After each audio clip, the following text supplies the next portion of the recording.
Saludos virtuales desde la ciudad de Maracay, Estado Aragua, Venezuela. Quien les habla, la doctora Noelia Alfonso, docente de Escriba Escuela de Escritores y directora de la revista Escritura Académica. En el día de hoy quiero compartir con ustedes algunos aspectos de la revisión por pares, a los que he llamado buenas prácticas.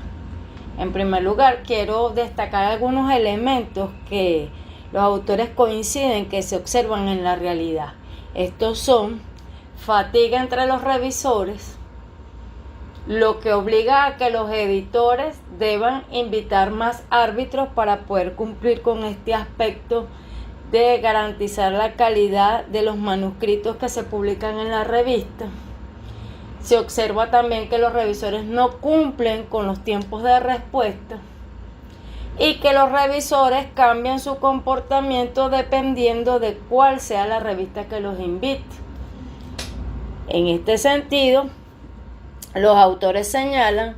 que el comportamiento de los revisores es mucho mejor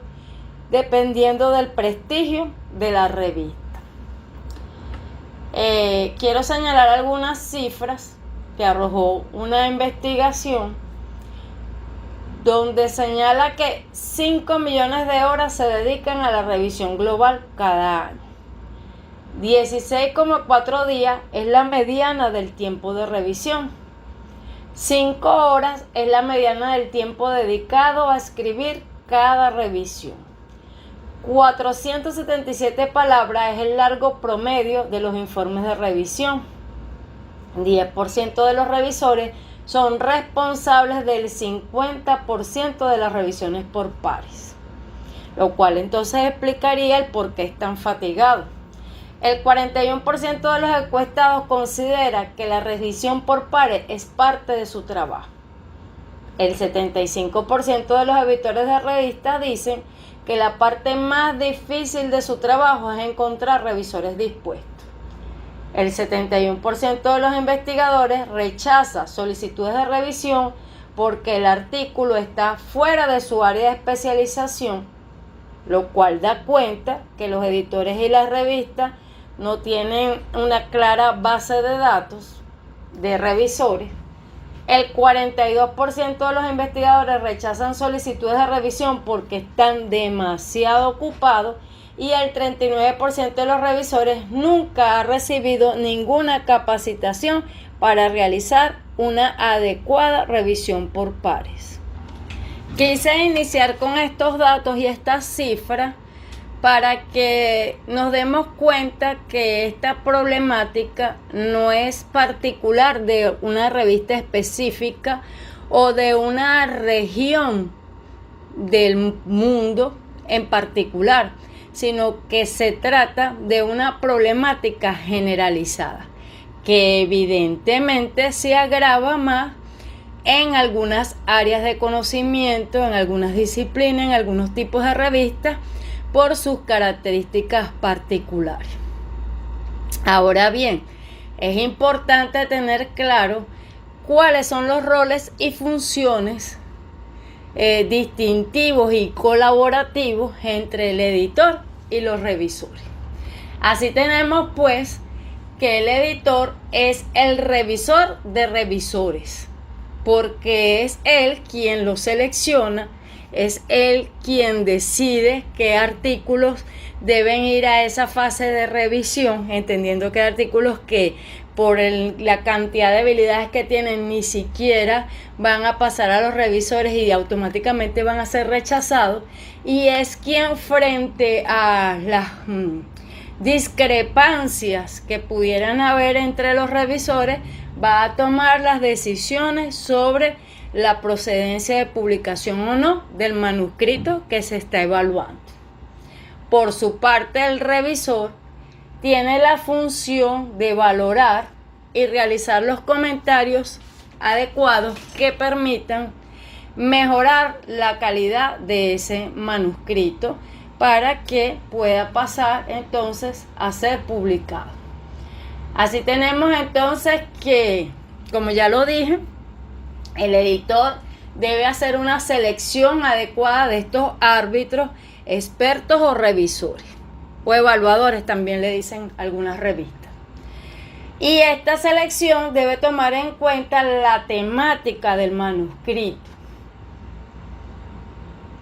Es una de las principales tareas del equipo editorial de la revista. Para ello, como lo decía anteriormente, es importante entonces conocer ese bagaje de ese revisor, en qué área es realmente el experto. Pues veíamos en las cifras anteriores que algunos de los motivos por los que los árbitros rechazan hacer una revisión es porque se le asignan manuscritos que no guardan relación con su área de conocimiento, con su área de experticia. También corresponde al editor, como ya lo había señalado previamente, ese control sistemático en el cumplimiento de las etapas involucradas. Quiero enfatizar con esto que el papel del editor es permanente, porque él debe en primer lugar recibir el manuscrito, darle una revisión general para ver que cumple lo mínimo en cuanto a lo que es las normas, es decir, el aspecto formal, la estructura, el tema que se corresponda a las temáticas que maneja la revista y el tema en particular, para poder entonces hacer esa selección adecuada de los revisores que sean expertos en ese tema. Luego debe velar porque efectivamente el revisor reciba y acepte revisar ese artículo para que ese artículo no quede en el aire. Verificar que se cumpla el tiempo de entrega de la revisión por parte del revisor, árbitro, experto o evaluador. Y luego verificar la calidad de esa corrección, que realmente cumpla, que realmente garantice que la calidad de ese manuscrito para ser publicado. Entonces, en este proceso, en estas etapas, se pueden presentar diferentes situaciones que corresponden al editor resolverlas. Por ejemplo,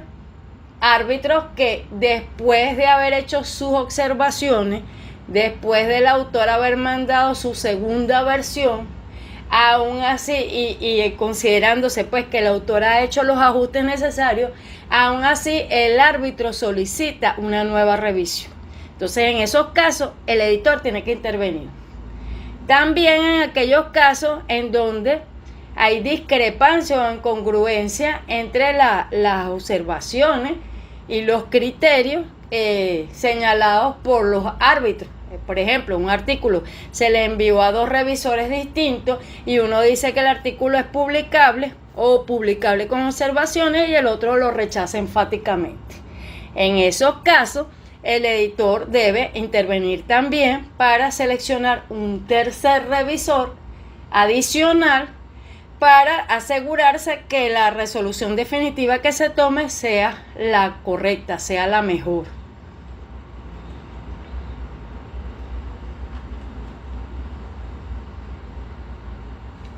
Entonces tenemos que el proceso de revisión por pares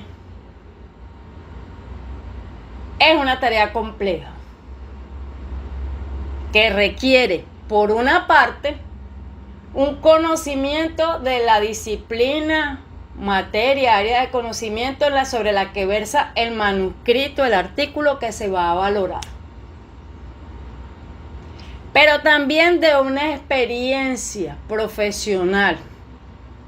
en el sentido de haber publicado ese revisor artículos sobre ese tema,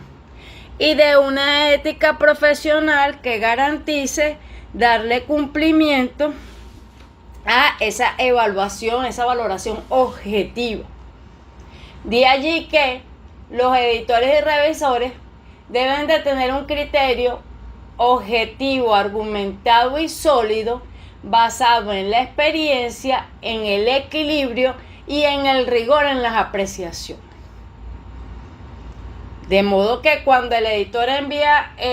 ese manuscrito a ese revisor para su aprobación o desestimación, como ya lo he venido señalando, implica una serie de pasos.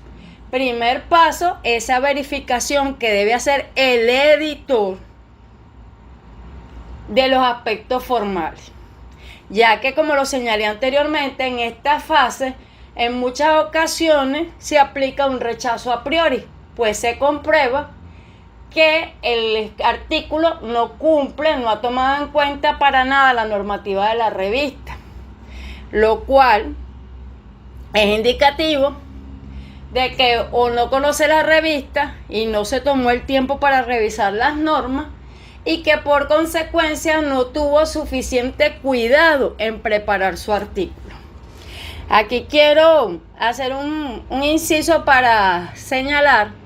que el articulista también tiene su propia responsabilidad en este proceso y debe ser cuidadoso y meticuloso en ese cumplimiento de ese aspecto formal, de esa estructura, pero también de la calidad y veracidad de ese contenido,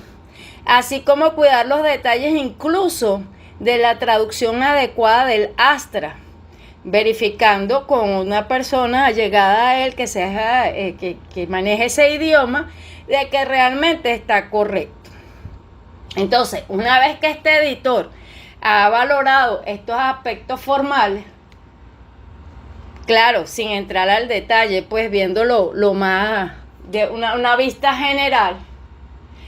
luego procede a verificar que realmente ese artículo, ese manuscrito, aborda un tema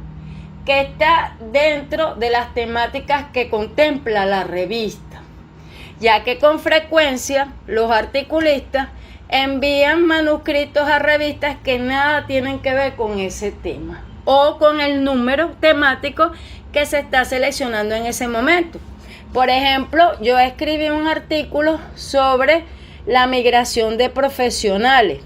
y lo envié a una revista que es su área temática es la migración. Entonces, claro, no me percaté porque como la revista su área temática única y exclusiva es la migración, asumí que de antemano que el artículo estaba, que cumplía pues con el enfoque temático. Sin embargo, inmediatamente me respondieron que gracias por haber considerado esa revista para mi publicación, pero que el número temático de ese que iba a salir estaba direccionado específicamente a las afectaciones de la migración en la ordenación urbanística de la ciudad y que por ende mi tema no encuadraba allí. Entonces, en ese caso, el editor hizo un rechazo a priori.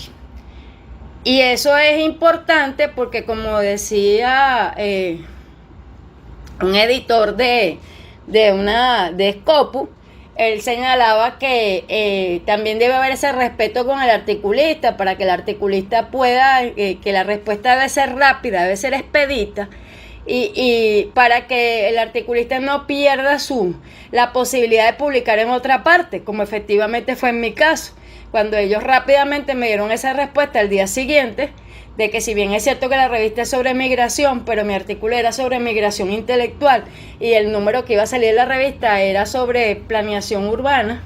entonces yo inmediatamente tomé la decisión de enviarlo a otra revista en la cual obviamente previamente seleccioné, hice una búsqueda cuáles eran las posibles revistas y ajusté la parte formal, la parte de las normas, el tipo de letra, espaciado, márgenes, a la revista a la que iba a enviar para no ser rechazada y el artículo fue publicado. Entonces, una vez que el editor hace ese primer análisis de contenido de manera general para ver si ese artículo se corresponde a la temática de la revista, entonces procede, ¿verdad? En el caso de que guarde relación, procede a seleccionar un revisor que sea experto en esa área temática. En el caso de que el tema no corresponde a la revista, evidentemente procede el rechazo de una vez sin enviar al revisor. Entonces insisto en que el papel del editor es permanente y es esencial. Otra causa de desestimación en primera fase, es decir, antes de enviar el manuscrito a la revisión por pares, es el escaso número de referencias que estén desactualizadas, ya que en ese caso no hay un aporte significativo de esa investigación. He notado en algunas revistas, sobre todo aquellas revistas que se manejan por el gestor de revista Open Journal System, que solicitan cargar la referencia aparte, en un campo aparte, lo cual por supuesto facilita esta revisión a priori por parte del editor de poder percatarse de si las referencias son actuales, especializadas y pertinentes y suficientes. Entonces, bueno, una vez que el editor ha hecho todo este trabajo previo, si el manuscrito supera estos elementos, cumple con las normas, está dentro del área temática, sus referencias están dentro de lo aceptable o recomendable, ¿verdad? Son actualizadas, son de interés, son especializadas en el tema, son pertinentes. Entonces, cuando envía este manuscrito a la revisión por pares. Quiero volver a citar al editor de Scopus. Yo hace como 3 meses más o menos asistí a un webinar para editores en donde los expertos eran de Scopus, y dentro de las muchísimas cosas importantes que señalaron, hicieron énfasis en el factor tiempo, señalando que la intencionalidad primigenia de los artículos y de las revistas es comunicar resultados de investigación, pero que en la era actual de la globalización, la sociedad del conocimiento y las tecnologías, el conocimiento se vence, por decirlo de alguna manera, demasiado rápido. Las cifras cambian demasiado rápido, los datos se modifican aceleradamente, y que por ello era entonces necesario, y si se quiere urgente, que los editores se abocaran inmediatamente, apenas llegase un artículo, a hacer esta revisión general de la que he venido hablando. ¿Por qué? Porque él decía, llegó el artículo el día 1 de abril, pero el editor no lo revisó hasta el 30 de abril, y el 30 de abril cuando lo revisa se da cuenta que el artículo no es pertinente, bien sea por los aspectos de forma que ya señalamos, o porque ni siquiera está dentro del campo temático de la revista. Entonces transcurrieron 30 días para decirle al articulista, mire, su artículo no va a ser tomado en cuenta en esta revista, busque otra publicación. Ya el articulista perdió 30 días de posibilidades de comunicar esos resultados. En el entendido de que, claro, ninguna revista sale en un mes, pero es un mes en el que pude haber buscado otras opciones. Entonces, bueno, me pareció pertinente hacer este comentario. Una vez que el editor ya hizo esa revisión previa, y ya vamos entonces a la fase como tal de la revisión por pares, esta revisión tiene un propósito que es medir la calidad o garantizar, asegurar la calidad de esa publicación, de ese artículo, y darle credibilidad, o sea, asegurar que es creíble esos resultados que se comunican. Entonces, el revisor no es otra cosa que un filtro que permite mejorar la calidad de los manuscritos. Es decir, tenemos un primer filtro que es el editor, que luego vamos a ver, o que hemos venido hablando, que también se convierte en un filtro al final. Por eso decimos que la función del editor es permanente. Pero, como decir, para que haya mayor calidad para que el proceso editorial sea de mayor calidad, entonces se aúna en ese trabajo colaborativo la figura del revisor por pares, y entonces mediante orientaciones precisas, pertinentes y acertadas, en las que su conocimiento y experiencia vayan de la mano, para procurar entonces dar esos tips, esos argumentos que permitan que ese artículo sea mejorado para que llegue a la calidad óptima para poder ser publicado. De manera que entonces la revisión, el proceso de revisión por pares, es parte esencial e integral del proceso de publicación en revista, pues permite validar ese aporte a la ciencia, comprobar esas buenas prácticas del articulista al comunicar los resultados. ¿A través de qué? A través de un baremo de criterios formales tales como coherencia, redacción, dominio del área disciplinar, vocabulario técnico, escritura lógica, adecuada representación del contenido. Entonces, es labor de este revisor comprobar también esas buenas prácticas de criterios de contenido en cuanto a la actualidad del tema, la relevancia que pudiera tener esos resultados, esos aportes para la comunidad académica y la comunidad científica, para verificar la claridad de esos métodos aplicados y que puedan ser contrastados esos resultados de investigación, que puedan ser realmente acordes y pertinentes para ser presentados, para ser divulgados. De manera entonces de garantizar, pues, es repetitivo, es reiterativo, es redundante, pero es lo que es, garantizar esa calidad de esa publicación. Y a partir de ese criterio objetivo, sopesado, pertinente, producto de ese conocimiento disciplinario y de esa experiencia de ese experto evaluador, entonces es que la editorial toma las decisiones para continuar ese flujo editorial, ¿verdad? Donde ya se pasaría a una fase que no es objeto de este tema, de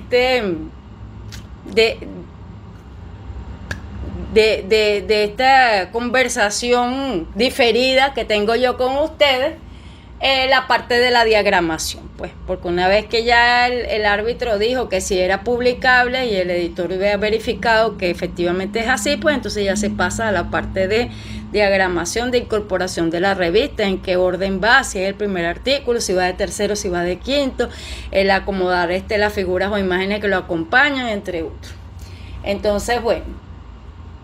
todos los autores coinciden en aseverar que la revisión por pares es una actividad pilar, esencial, clave, piedra angular sobre la cual se sustenta la calidad de la publicación. Enfatizo esto para darle la importancia, el reconocimiento, la relevancia a la labor del revisor, pero también para que aquellos revisores que me escuchan se pongan a cuenta con la importancia de ese rol que están desempeñando. Es indiscutible, es innegable que es un proceso complejo, riguroso, que permite una evaluación crítica de ese manuscrito enviado a la revista para su publicación, y entonces, por supuesto, es una tarea que demanda muchísima responsabilidad. Este proceso toma una dimensión relevante, sobre todo en cuanto a la valoración de la credibilidad de estos resultados y de la descripción de los procedimientos, particularmente en aquellos artículos que son de investigación. Esto toma especial importancia. Es importante señalar que el ser convocado a arbitrar un artículo es un acto de confianza del editor hacia ese experto, hacia ese árbitro, porque le está encomendando nada más y nada menos que la loable tarea de valorar una publicación y recomendar que ésta sea publicada o no con base a los estándares de ética y calidad, es decir, las buenas prácticas, que es el título que yo le coloqué a esta conversación diferida. Entonces, el revisor es un asistente de ese equipo editorial y de todo el proceso editorial como tal, porque por una parte apoya al editor en esa evaluación experta que va a permitir que ese editor tome una decisión editorial sobre la publicación de ese manuscrito. Y a los autores, puesto que con sus sugerencias y correcciones le permite mejorar la calidad de ese artículo. Entonces este árbitro aporta mejoras, guía, orienta, observa, recomienda. Basado en sus conocimientos y en su experiencia, contribuye a detectar malas prácticas y colabora con el editor. Entre los tipos de revisión por pares tenemos la simple, en la que el revisor conoce la identidad del autor, pero el autor no conoce la del revisor. La doble, que es la más comúnmente utilizada, en el que tanto revisor como autores son anónimos. Y la abierta, que es una tendencia que está tomando mucho auge, en la que se revela la identidad de ambos, tanto autor como revisor. Ahora bien, cada revista ajusta sus propios criterios de evaluación y es común, es una práctica común, una buena práctica común, que en la página web de las revistas haya un apartado, una pestaña, en la que se explique cómo se desarrolla ese proceso de revisión por pares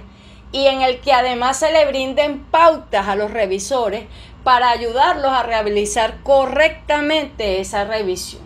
garantizando así los aspectos que para la revista son considerados prioritarios. Sin embargo, aunque esto es cierto, aunque cada revista tiene la libertad editorial para establecer sus propios criterios, hay unos criterios que son comunes en las evaluaciones, en los arbitrajes, que tienen que ver con la novedad del tema, la organización y estructura adecuada de esos contenidos, de acuerdo a los estándares internacionales, la estructura internacional, la relación temática con la revista, la relevancia y pertinencia de los métodos utilizados, la homogeneidad con las normas de la revista, el valor de las conclusiones y la revisión de la literatura actualizada, especializada y pertinente. Entonces, la exhortación y la invitación es a que cada revista cuente con instrucciones claras para los revisores, con tutoriales que los orienten para desempeñar mejor su labor y con una capacitación permanente para estos revisores, ya que, como señalé en las cifras al inicio, muchos manifiestan nunca haber recibido una capacitación para desempeñar esta labor. Indiscutiblemente que aquí lo esencial es que los revisores sean conscientes de su rol y estén formados para cumplirlo a cabalidad. No podemos desconocer que existen fuertes críticas hacia este método de revisión por pares, argumentando, en primer lugar, la subjetividad del revisor, la demora para emitir su criterio, su valoración, lo cual por supuesto va en perjuicio de ese articulista por todos los elementos, factores que ya hemos señalado, y en el cual quiero nuevamente enfatizar lo que señala el editor de Scopus, que el conocimiento rápidamente se modifica, entonces ya pierde como interés el lector en esa publicación cuando por fin sale. El sesgo, y bueno, algunos autores hablan aquí también del fraude. No me agrada mucho tocar ese tema, pero es una realidad, pues, y que también se ve en otros ámbitos académicos, como por ejemplo el de los jurados de tesis. Muchas veces esos trabajos que se les entregan para que los evalúen, entonces después los utilizan como parte de sus propias investigaciones, artículos, entre otros. Pero bueno,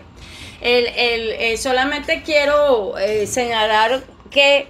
como todas las cosas, son perfectibles de ser mejoradas para, por supuesto, disminuir el nivel de crítica o de escepticismo hacia este método y transformarlo, fortalecerlo para lo que se quiere, que es garantizar una revista y unas publicaciones de calidad. Entre la problemática de este método de revisión por pares, que ya la señalé al principio, pero que la reitero aquí para que estemos claros que no estamos solos en el mundo con esta problemática y de alguna manera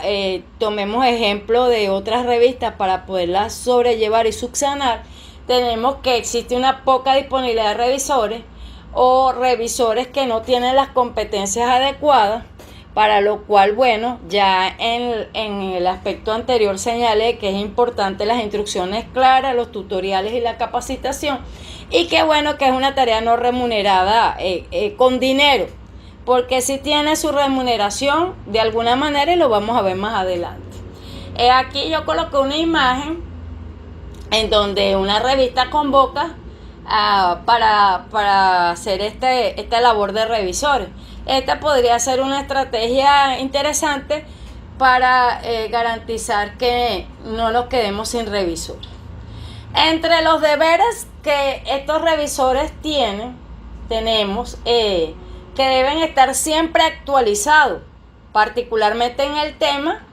o en los temas o áreas en las que se supone que son expertos, es decir, para la cual se les convoca a la revisión. Formarse y perfeccionarse en su desempeño como revisor. Aquí muchos autores aconsejan la figura de correvisor. De hecho, hace días escuché un video de YouTube de una universidad en el que señalaba el profesor que él a sus tesistas los hacía partícipe de esas revisiones de artículos que él hacía con fines académicos. Obviamente esto debe ser del conocimiento del editor, porque si no se estaría vulnerando la ética y los principios de confidencialidad que se establecen en cuanto al arbitraje. Bueno, que es el segundo deber aquí del revisor. Mantener la confidencialidad de las revisiones, entendiendo que esta es una información privilegiada y que cuya revisión debe ser realizada sin tomar en cuenta criterios personales, sino de manera objetiva, con base científica y con argumentos sólidos. Fíjense que el tercer deber del revisor implica que el revisor tiene que hacer un trabajo de investigación. Bueno, obviamente si es experto en esa área temática y se mantiene actualizado como es el primer deber, de seguro esto va a ser más fácil, pero no obsta que igualito va a tener que hacer una revisión, porque dice que uno de los deberes del revisor es que debe identificar aquellas publicaciones relevantes que no hayan sido citadas por los autores en su artículo para recomendarles que las incorpore. Como cualidades de un buen revisor, de acuerdo a los autores, se puede señalar que el revisor debe ser un buen investigador con experiencia académica sólida y experto en el tema que va a evaluar, con capacidad crítica, constructiva y respetuosa,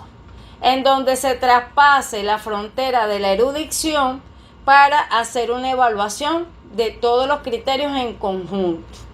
Un revisor con integridad personal, actitud ética, responsable, comprometido, riguroso y ordenado, y con un alto sentido del servicio. Teniendo, vamos a decir, claro este perfil deseable del revisor, entonces este proceso de selección de revisores, que como ya he señalado muchas veces, corresponde al editor,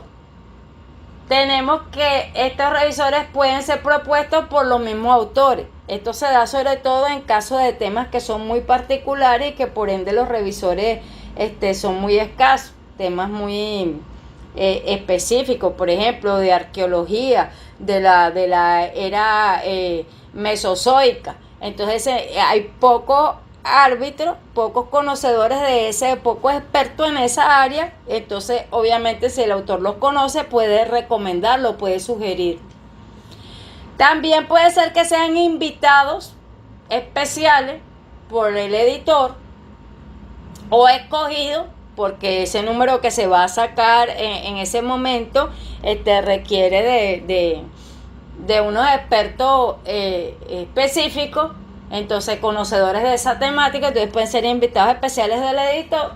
O otra vía de selección puede ser que se conozca previamente la pericia del revisor, que pertenezca a asociaciones académicas que lo hagan, vamos a decir, ser visible para como candidato para ser seleccionado, y consulta de las bases de datos y directorios, inclusive de ResearchGate. Si ahí uno consigue los datos de esos que publican allí, entonces uno pudiera contactar. O a través también de estas convocatorias como la imagen que coloqué en la lámina anterior. Yo lo llamo una pesca de árbitros. ¿Qué es eso? Pues no solamente hacer una convocatoria para publicar artículos en la revista, sino hacer una convocatoria de revisores, de manera de conformar una base de datos que permita tener a la mano revisores de diferentes áreas de conocimiento, sobre todo en aquellas revistas en que las áreas temáticas son amplias. Otra variante, que ya les estaba diciendo, es la oferta de revisores, pero esta metodología que plantea aquí este autor es que los resúmenes y títulos de los manuscritos se publiquen en línea, de manera que aquellos lectores, aquellos académicos interesados en esos temas puedan ellos mismos ofrecerse como árbitros enviando su currículum, y para que el editor pueda seleccionar pues a cuáles les asignaría esos artículos. Nuevamente, pues los autores señalan que el rol del editor es vital en la elección del revisor y en la modulación de sus observaciones como control de calidad superpuesto de la interacción entre revisores y autores y el manuscrito resultante, en el entendido de que cuando se trata de revisión de pares por doble ciego, esta interacción mencionada aquí entre revisores y autores es diferida, es decir,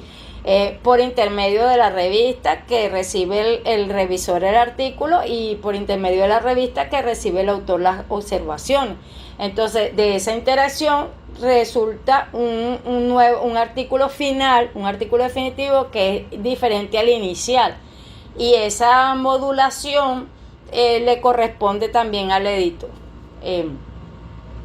porque desafortunadamente en algunos casos, y me imagino que todos los revisores que me están escuchando coincidirán conmigo, a veces el resultado final es peor que al principio. Uno hace observaciones para mejorar, y entonces lo que el autor considera que incorporó las correcciones resulta que echó a perder lo que estaba bueno. Entonces ahí el editor pues también tiene un trabajo final de volver a ver qué fue lo que quedó en definitiva en resultante. También algunos autores proponen una conformación de una comunidad de revisores que permitiría, vamos a decir, intercambio de saberes, conocimientos y experiencia permanente, o qué sé yo, quincenal, mensual, y también sería un insumo para poder citar revisores cuando no se tengan a la mano. Los autores enfatizan que cualquiera sea el modelo o método de revisión por pares, es innegable e indelegable el rol activo del editorial para garantizar el acto de revisión. Los modelos de revisión por pares implementados y propuestos permiten una integración de diversas vías a los efectos de satisfacer las necesidades del modelo de gestión editorial de las revistas. Evidentemente, todos los que me escuchan tienen una experiencia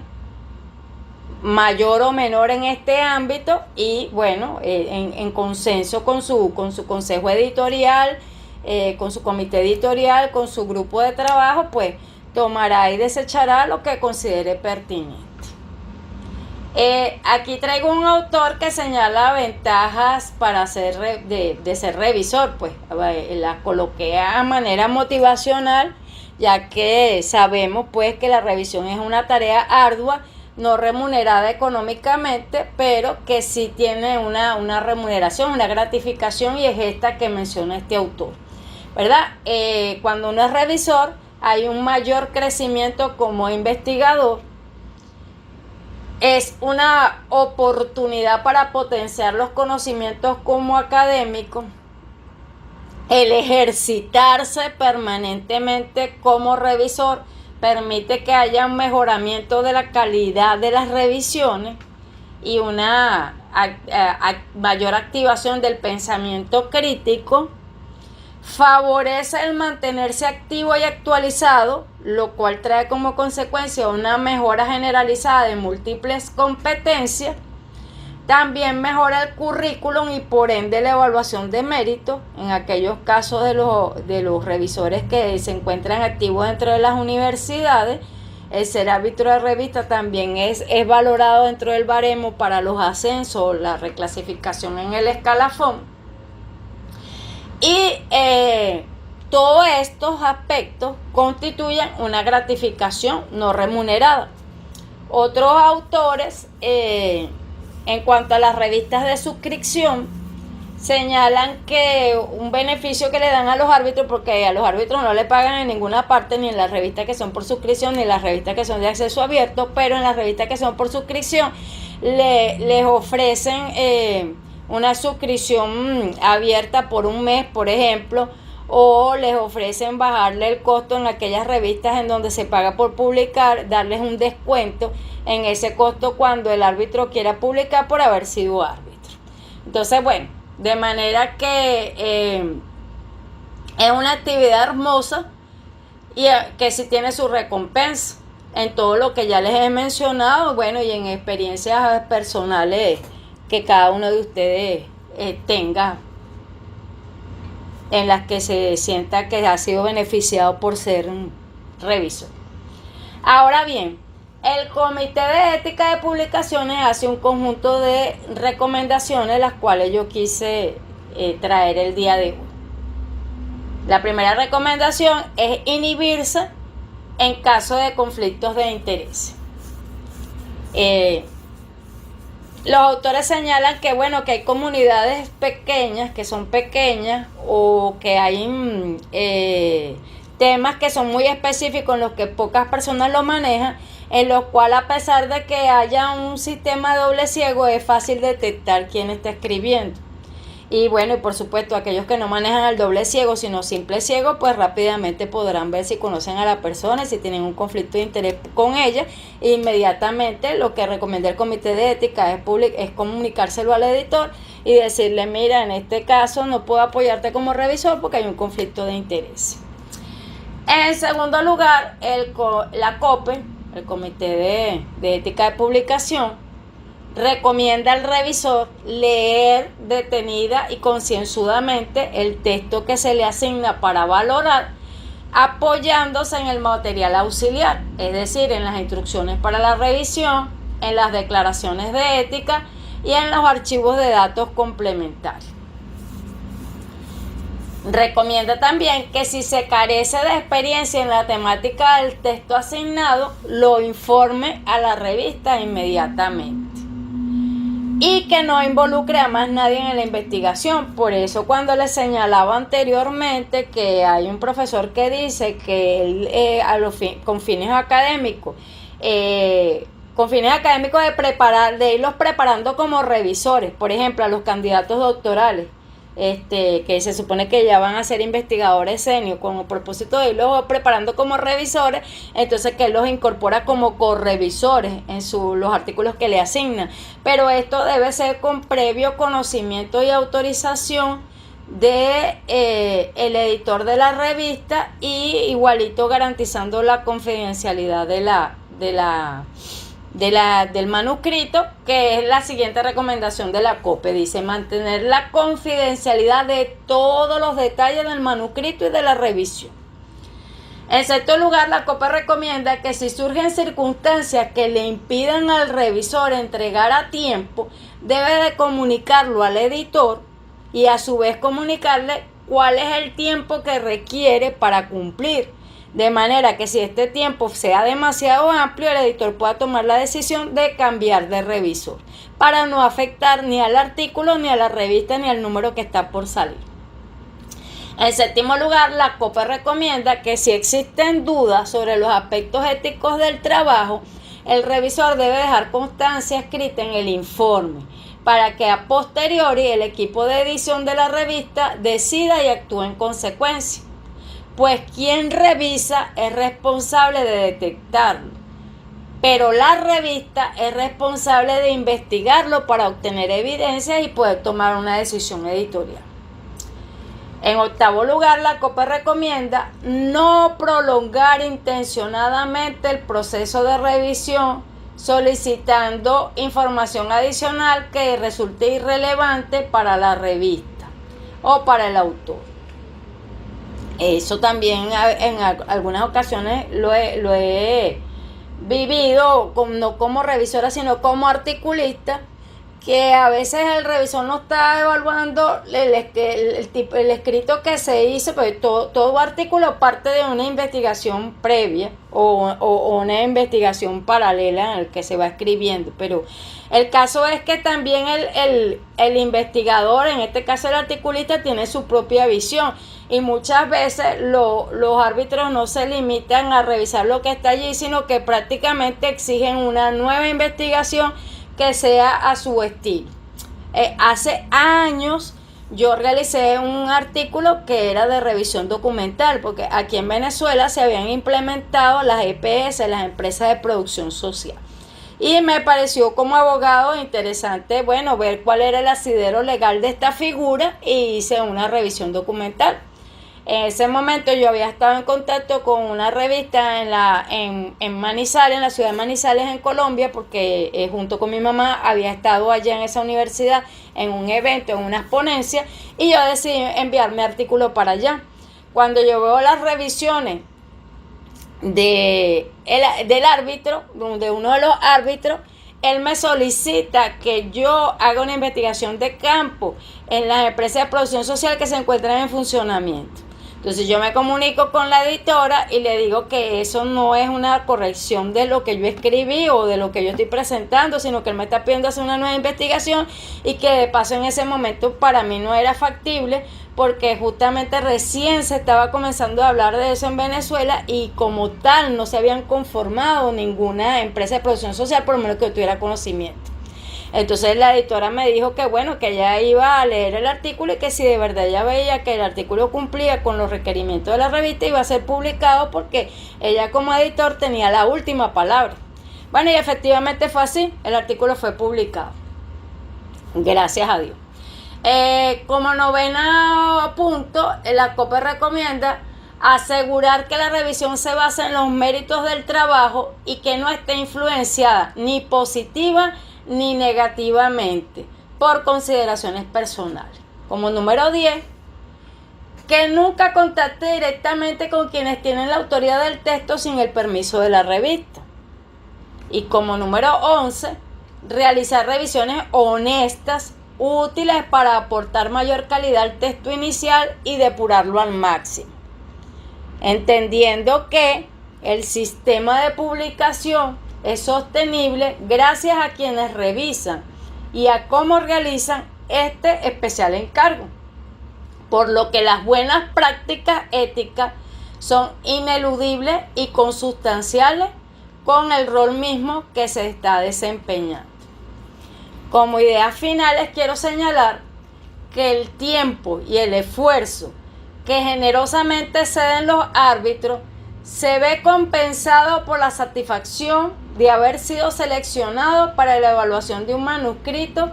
lo cual surge del reconocimiento de esa condición del árbitro como experto en esa temática. Para el revisor, que su modo de actuar con transparencia es una buena práctica,